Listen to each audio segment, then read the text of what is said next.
Sir, क्या ये सच है कि दुनिया में इस वक्त केवल ट्रंप और मोदी, सिर्फ इन दो नामों की चर्चा है? And finally who will emerge as the winner on the world platform? देखो, इसमें दो बातें। ये पहला पार्ट तो फैक्ट है बिल्कुल कि इस समय पूरे संसार में मीडिया में सब जगह दो लोगों की चर्चा है, ट्रंप की, नरेंद्र मोदी की। ट्रंप की चर्चा तो है और नरेंद्र मोदी, इसलिए कि ट्रंप जो महत्व दे रहे हैं भारत को, जो नरेंद्र मोदी को महत्व दे रहे हैं। इजराइल उनकी प्राथमिकता है, देखिए यूक्रेन उनकी प्राथमिकता है, लेकिन वो क्या है कि भारत वाले प्राइम मिनिस्टर को, भारत के प्राइम मिनिस्टर को बुला रहे हैं वहाँ पे जो है। तो मैसेज गया है अराउंड द वर्ल्ड कि इनकी निकटता, फिर पुराना बैकग्राउंड है इसका जो है, तो ये जिज्ञासा है लोगों की। तो इस समय संसार में दो लोगों की चर्चा है, इसमें कोई संदेह नहीं है।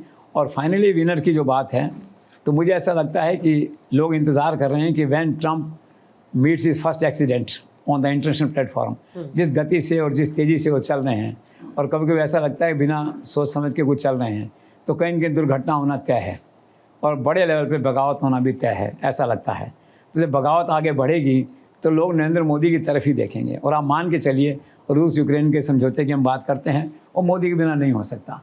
तो आगे जाके क्या है कि अल्टीमेटली अगर 1-2 साल बाद आप देखेंगे ट्रंप का अगर स्टाइल ऑफ फंक्शनिंग यही रहा, हर किसी से भिड़ने का, धमकाने का, नई घोषणाएं करने का, एक्वायर करने का, तो स्लोली क्या होगा, Narendra Modi will emerge more higher, जिसे कहते हैं more stronger in the international scenario, ऐसा मुझे लगता है।